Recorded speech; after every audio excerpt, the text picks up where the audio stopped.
Students, मैं Varun Singh class 8 के science का chapter 7 conservation of plant and animal के साथ आज पहला लेक्चर लेने जा रहे हैं। तब तक स्टूडेंट्स आप इस वीडियो पर बने रहेंगे। अब हम चलेंगे conservation of plant and animal पर। तो सबसे पहले हम समझेंगे conservation. What is mean by conservation? Conservation conservation का अर्थ क्या होता है, इस पर हम पहले विचार करेंगे। इसका अर्थ है the process conservation means the process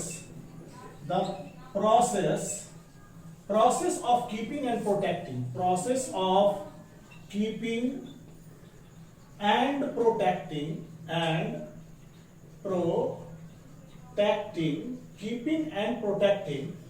something from damage.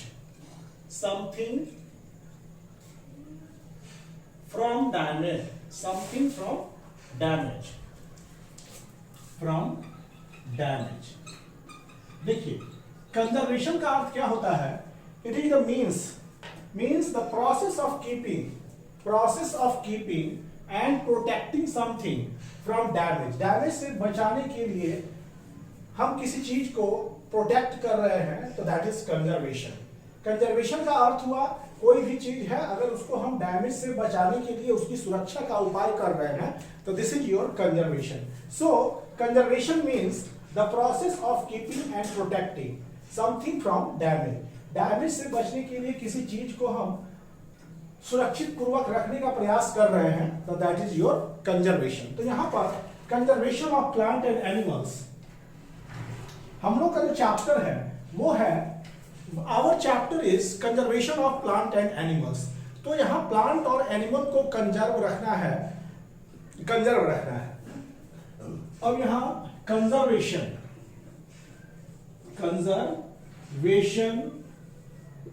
Of plant and animals, conservation of plant and animals, इस पर हम लोग विचार करेंगे। क्या है इसका अर्थ है? Means conservation of plant and animals means that the plant and animals, it means that the plant and animals which occur in the forest,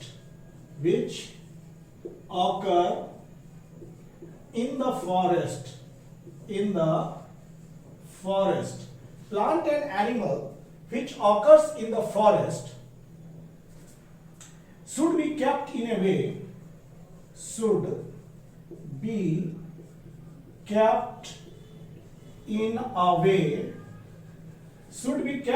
way that they remain protected,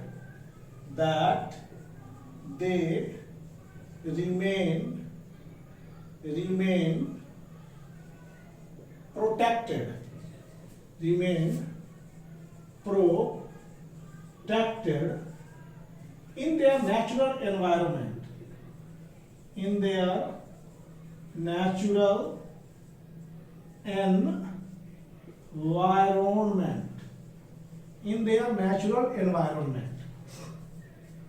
in which they are found.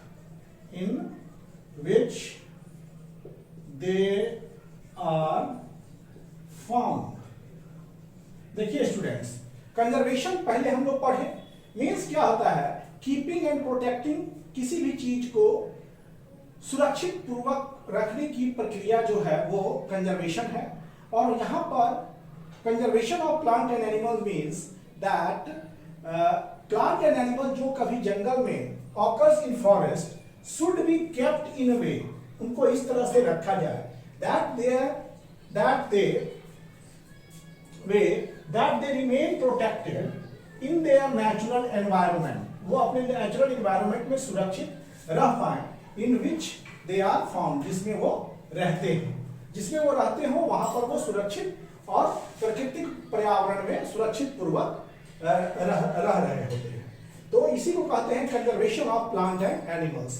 मतलब जो plant जंगल में रहते हैं should kept in A way that they remain protected in their natural environment, वो अपने प्राकृतिक पर्यावरण में सुरक्षित रहें जहां पर वे पाए जाते हैं। तो आगे जाने से पहले हम कुछ टर्म से परिचित होंगे। कुछ टर्म है हमारा conservation of plant and animals में, और उस टर्म को पहले हम लोग स्टूडेंट्स जानेंगे। तो इसमें क्या है पहला, तो पहला है आपका टर्म जो है, पहला टर्म हो गया biosphere. Biosphere, some terms related to some terms related to conservation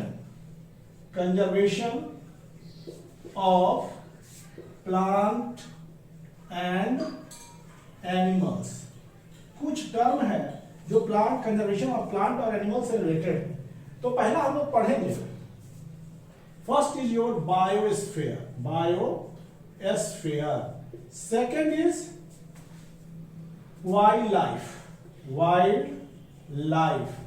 and third is आपका wildlife। अब ये सब चीज जो है ये आपको पढ़ना है biodiversity, diversity, and D is ecosystem। इन सभी चीजों से हम परिचित होंगे बारी बारी से, इन सभी चीज से। First is biosphere, second is wild life, third is biodiversity, fourth is ecosystem. इन सब टर्म से हम लोग भली भांति परिचित होंगे। तो हम लोग चलते हैं कंजर्वेशन में, पहले बायोडाइवर्सिटी में। Conservation of plant and animal में हम लोग पहले बायोडाइवर्सिटी से, बायोस्फीयर से परिचित होंगे। First we will get introduced with biosphere. पहले हम लोग बायोस्फीयर से इंट्रोड्यूस्ड होंगे।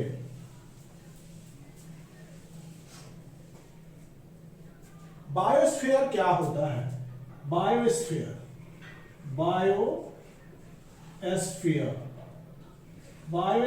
क्या है इसके बारे में, it is that part of the earth, it is that part of the earth, it is that part of the earth in which living organism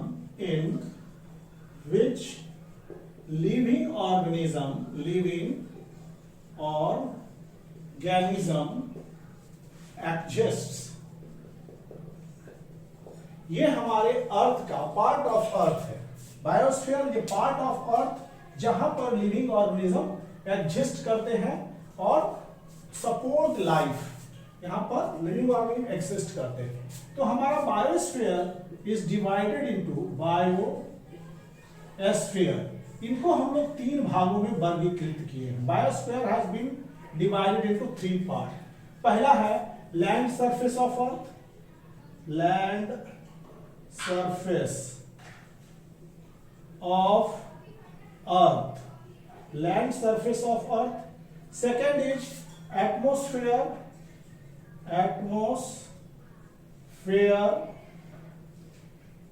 of earth, third is water bodies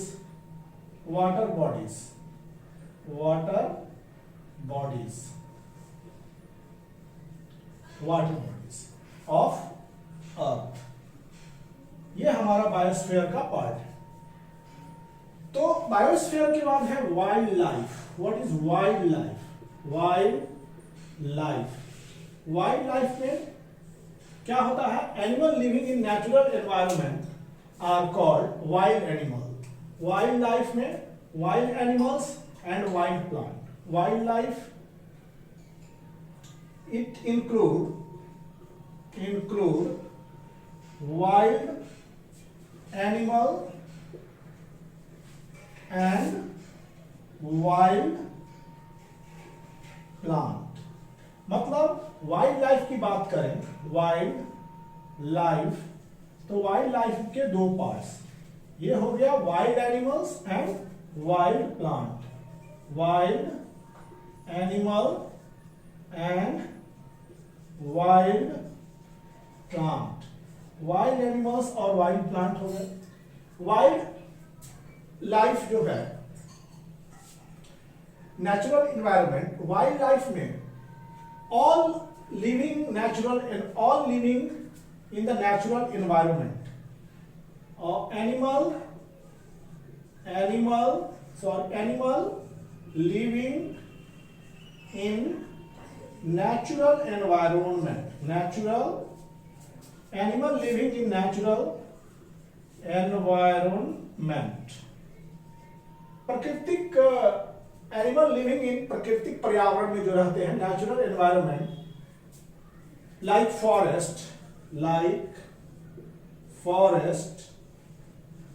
forest are called wild animal, are called wild animals. Animal living in natural environment are called wild animals. Wild animals की खास बात है क्या कि जो भी wild animal है इनको डोमेस्टिकेट नहीं किया जा सकता है। वाइल्ड एनिमल्स को पालतू नहीं बनाया जा सकता है। मतलब wild animals cannot be domesticated,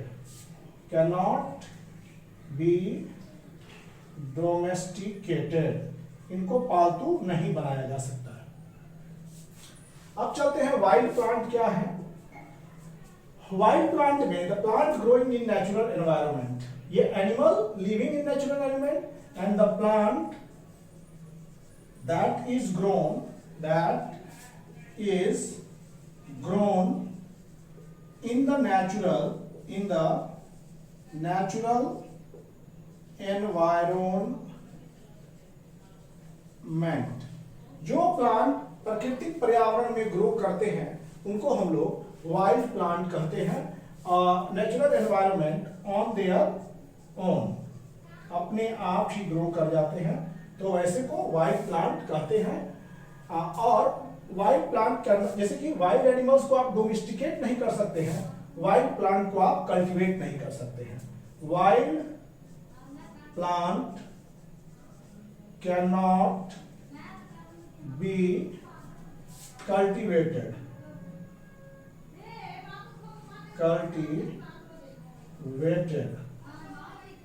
wild plant जो है उसको कल्टीवेट नहीं किया जा सकता है, उसको आप उगा नहीं सकते।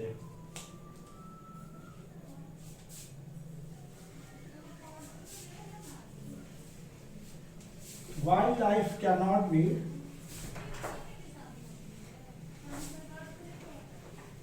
ये हुआ।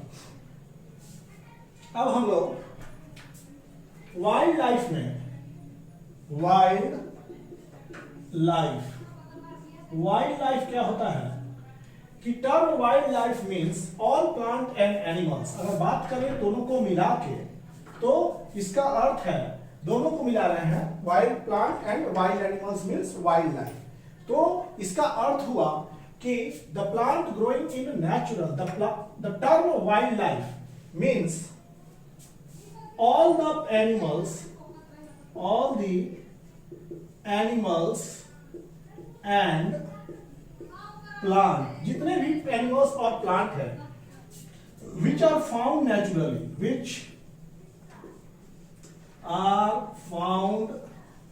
naturally, जो प्राकृतिक रूप से पाए जाते हैं in the forest and other natural habitat। देखिए जितने भी जानवर और पौधे हैं जो प्राकृतिक रूप से जंगल या प्राकृतिक आवास में पाए जाते हैं उनको हम लोग वाइल्ड लाइफ कहते हैं। वाइल्ड लाइफ में क्या हो गया, हम लोग देखे wild animals and bird. Wild life में आप क्या देखें, वाइल्ड एनिमल एंड आप बर्ड्स को भी इसमें शामिल कर सकते हैं, एंड यहां पर वाइल्ड प्लांट भी हो जाएगा। This is wild plant. Wild life ये हुआ। अब हम लोग बच्चों वाइल्ड लाइफ में wild animals and birds and wild plant, अब एक अलग टर्म है दैट इज वाइल्ड लाइफ के बाद, वो है बायोडाइवर्सिटी। व्हाट इज बायोडाइवर्सिटी, इसके बारे में हम लोग पढ़ेंगे।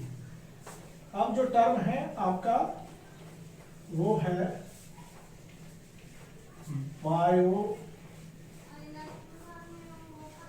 बायोडाइवर्सिटी।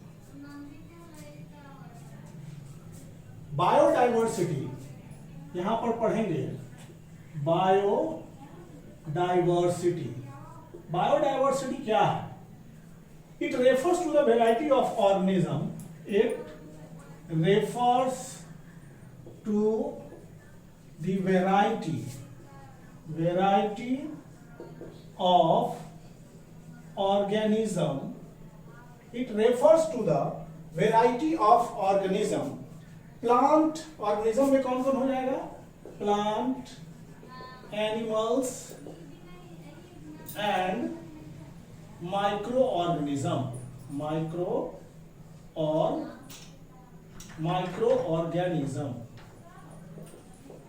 ये मतलब कि while it refers to the variety of organism, plant, animals and microorganism, तो ये हो गया बायोडाइवर्सिटी। इसमें तो found in particular area of habitat, found in particular area of habitat, ये खास पार्टिकुलर एरिया में पाए जाते हैं। बायोडाइवर्सिटी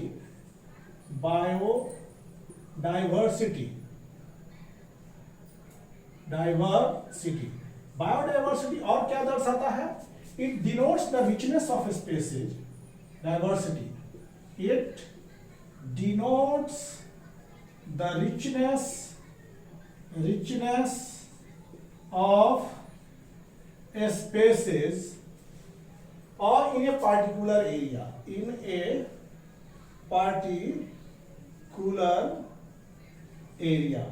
ये डिनोट करता है richness of species in particular area।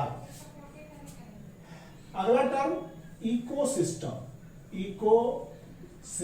परिस्थितिकी तंत्र, इसको कहते हैं। ये हिंदी में बायोडाइवर्सिटी, उसको हिंदी में हम लोग जैव विविधता कहते हैं, जैव विविधता।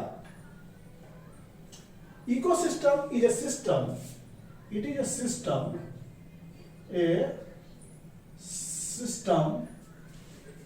which include it is a system which include all the living organism,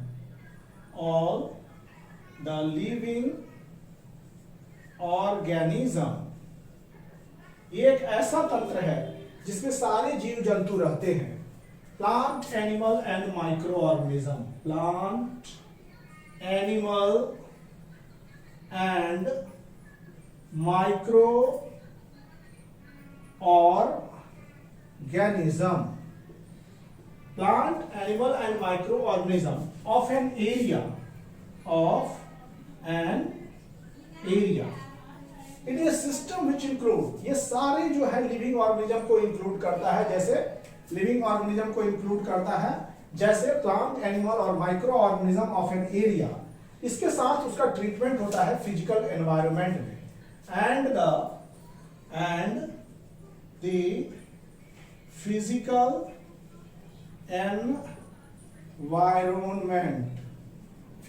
environment, soil, air and water, soil, air and water, उसके साथ साथ in which they live,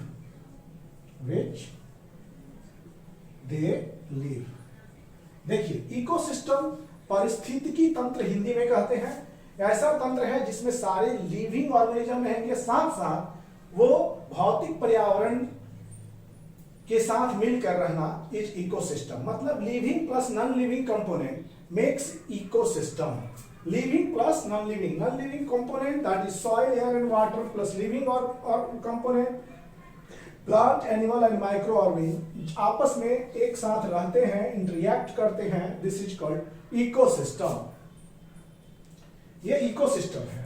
in ecosystem various organism interact with each other. Ecosystem में जितने भी जीव जंतु हैं वे आपस में एक दूसरे से इंटरेक्ट करते हैं। इंटरेक्ट क्यों करते हैं? इंटरेक्ट और अपने से तो इंटरेक्ट करते हैं, साथ साथ अपने फिजिकल एनवायरनमेंट के साथ भी उनका इंटरेक्शन जारी रहता है।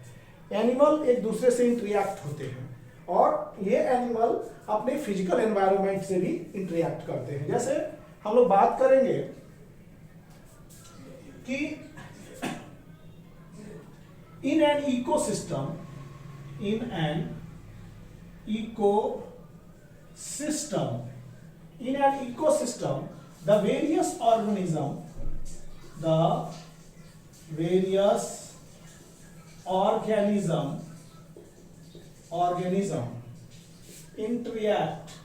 interact with each other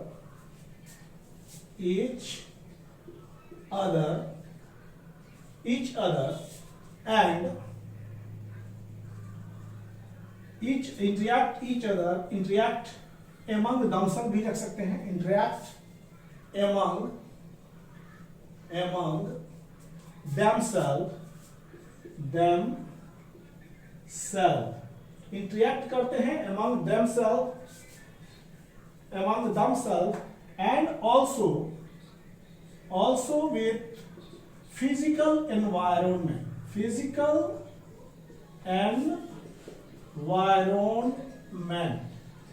जीव जंतु आपस में इंटरेक्शन करते हैं, एक दूसरे का शिकार भी करते हैं, एक दूसरे का तालमेल रहता है। जैसे कि इंटरेक्शन होता है इकोसिस्टम में, एक दूसरे के साथ फूड चेन चलता है और वो साथ साथ हमारे फिजिकल एनवायरनमेंट, सॉइल, मिट्टी और पानी के, सॉइल, एयर एंड वाटर के साथ भी उनका इंटरेक्शन होता है। जैसे कि एयर लिए ऑक्सीजन तो कार्बन डाइऑक्साइड हम लोग ने एनवायरनमेंट को दिया। इस तरह का फिजिकल एनवायरनमेंट के साथ भी जो इंटरेक्शन होता है, तो ये इंटरेक्शन होता है हमारे इकोसिस्टम में। तो इकोसिस्टम में एक ऑर्गेनिज्म दूसरे ऑर्गेनिज्म पर डायरेक्टली और इनडायरेक्टली डिपेंडेंट होते हैं और वो खुद ही फिजिकल एनवायरनमेंट जैसे एयर, वाटर और सॉइल के साथ भी इंटरेक्शन में रहते हैं। तो this is your ecosystem. And ecosystem क्या है? एंड इकोसिस्टम पिछले क्लास में हमने बताया था, ecosystem is self sustaining unit. Ecosystem एक सेल्फ सस्टेनिंग यूनिट है of living organism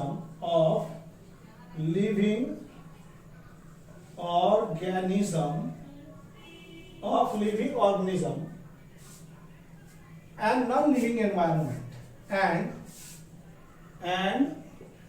non-living environment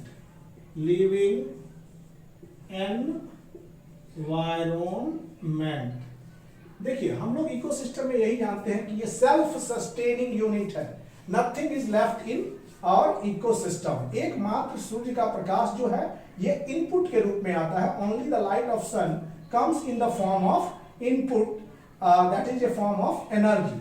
तो यहां पर एनवायरनमेंट, इसमें क्या जरूरत होती है? Only the input of sunlight energy, केवल सनलाइट एनर्जी का केवल इनपुट होता है, बाकी सब होती। ये क्या हो गया? Self sustaining. इसमें भोजन भी मिलेगा, मृत्यु भी होगा, रिसाइकल भी होगा, मीन्स सारा प्रोसेस इसके अंदर है। तो ये एक सेल्फ सस्टेनिंग यूनिट है। केवल और केवल जरूरत है इनपुट सनलाइट एनर्जी की। This is ecosystem. अगर कोई सवाल है तो वो एक सेल्फ सस्टेनिंग यूनिट है। यहां कुछ भी नहीं बचता है इकोसिस्टम में, बिकॉज जैसे कि पेड़ पौधे हैं वो तो अपना एक्सचेंज करते हैं, एयर का, वाटर का, साथ साथ जब बड़े होते हैं तो वो मरते हैं तो उनको डिकम्पोज कर देते हैं। डिकम्पोज करके वो मिनरल्स को रिसाइकल करते हैं। इसलिए क्या होते हैं कि यहाँ पर हमारे इकोसिस्टम में कुछ नहीं है, सबके पीछे एक ना एक ऑर्गेनिज्म जो है उसको रिसाइकल करने के लिए रहता है। मतलब कहने का अर्थ है कि nothing left in the ecosystem, only input of sunlight energy is required. Wild animals and birds, the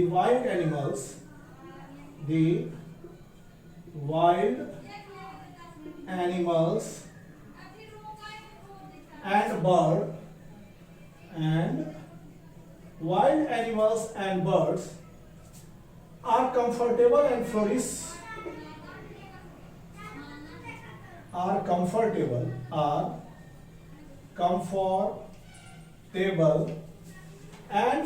in their own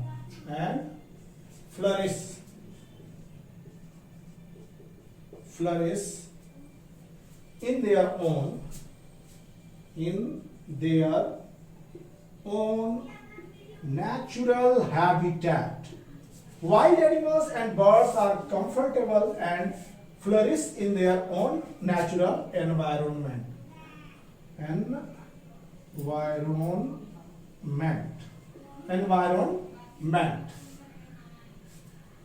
Own environment मतलब natural habitat,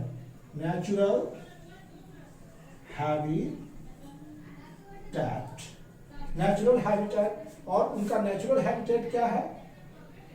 natural habitat forest होता है, बर्ड्स का फॉरेस्ट। यहाँ पर सबसे बड़ा चीज है कि इकोसिस्टम में फॉरेस्ट जो है बहुत अहम भूमिका निभाता है। और दूसरी चीज कि फॉरेस्ट फूड शेल्टर भी देता है ऑर्गेनिज्म को, they provide food and shelter to the organism. और अब जो है हमारे फॉरेस्ट में सबसे बड़ा थ्रेट ये है कि the existence of and survival of these organism due to deforestation. यहाँ जो है इस ऑर्गेनिज्म के सर्वाइवल पर एक सवाल इसलिए खड़ा होता है कि नाउअडेज डिफॉरेस्टेशन एक बहुत बड़ा रोल अदा कर रहा है इन जीव जंतुओं को विलुप्त होने में। इनका नेचुरल आवास को हम लोग धीरे धीरे खत्म कर रहे हैं, जिनके कारण ये ऑर्गेनिज्म भी धीरे धीरे विलुप्ति के कगार पर जा रहे हैं। तो सबसे बड़ा biggest threat, biggest threat to the existence and survival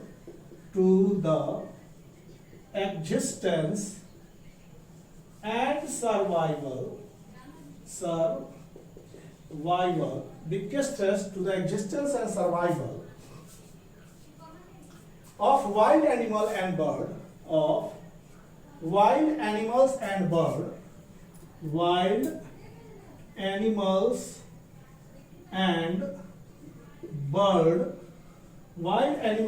birds that is in दोनों को मिला के क्या कह दिए हम लोग? Wild life is deforestation. इसको क्या कहे? Deforestation.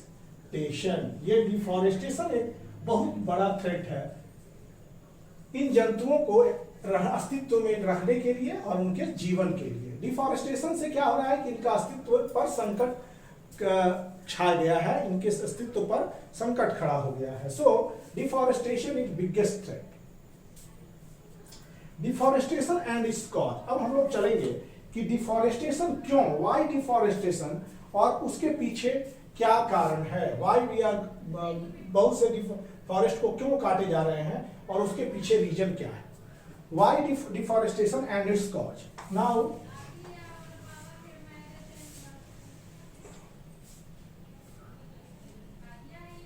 deforestation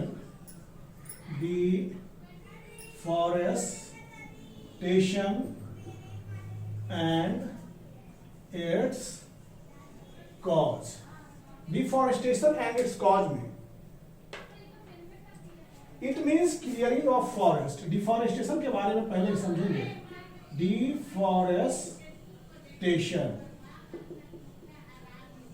deforestation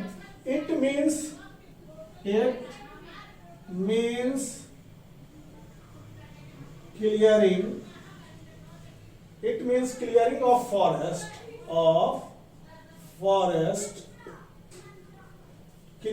forest and using that land and using that land and using that land for their purpose, purpose. We people are very selfish. हम लोग क्या कर रहे हैं कि अपनी पर्पस के लिए इन जंगलों को साफ सफाया कर रहे हैं, फॉर अपने पर्पस, मतलब कि सो डिफॉरेस्टेशन। तो हमारे पर्पस कैसे हैं? रीजन फॉर कटिंग ट्रीज, तो रीजन क्या है? What is reason? Reason for cutting trees, reason for cutting trees में पहला आता है प्रोक्योरिंग लैंड, मीन्स हम लोग प्रोक्यूरिंग लैंड फॉर कल्टीवेशन, अपने खेती के लिए लैंड को एक्वायर करना। तो पहला हमारा मुद्दा है ट्री काटने के पीछे कि अपने खेती योग्य जमीन को प्राप्त करना। दूसरा है हमारे घर हो, हमारे बिल्डिंग्स हो, हमारे फैक्ट्रीज हो, बिल्डिंग houses and factories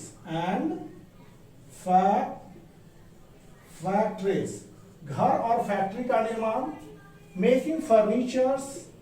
तीसरा है मेकिंग फर्नीचर्स और यूजिंग वुड एज फ्यूल, और यूजिंग वुड एज फ्यूल, और मेकिंग फर्नीचर बनाना और यूजिंग वुड एज फ्यूल, लकड़ी को इस्तेमाल करना ईंधन के रूप में। ये जो है बहुत बड़ा रीजन है हमें जंगलों को काटने के लिए। पहला खेती के लिए जमीन एक्वायर करना, घर बनाने के लिए तथा फैक्ट्रीज के लिए जमीन चाहिए, furnitures and using wood as fuel, हमें बहुत से फर्नीचर्स चाहिए और लकड़ी का इस्तेमाल ईंधन के रूप में भी होता है। सम नेचुरल कॉज की बात कहेंगे, some natural cause of deforestation is severe drought. Natural cause of deforestation, some natural cause of deforestation is severe drought. Deforestation का जो कुछ नेचुरल कॉज है वो ड्रॉट एंड फ्लड। तो ये था some natural cause of deforestation is drought and flood, this is also. अब यहां पर consequence of forestation, consequence of forestation, consequence of forestation क्या होता है? Increases the temperature and pollution level of the earth. First, it increases temperature and pollution level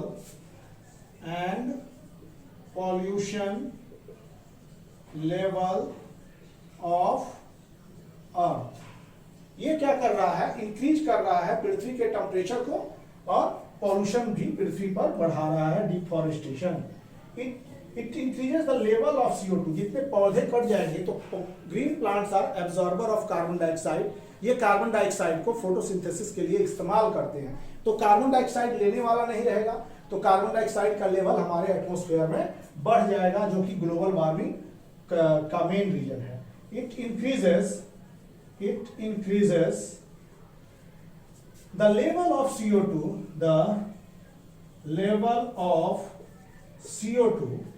in atmosphere which cause global warming, जो global warming के लिए responsible है।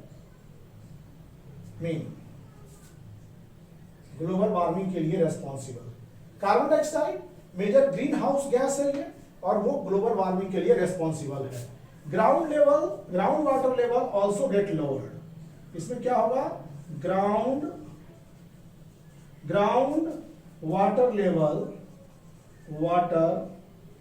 Level also get lowered.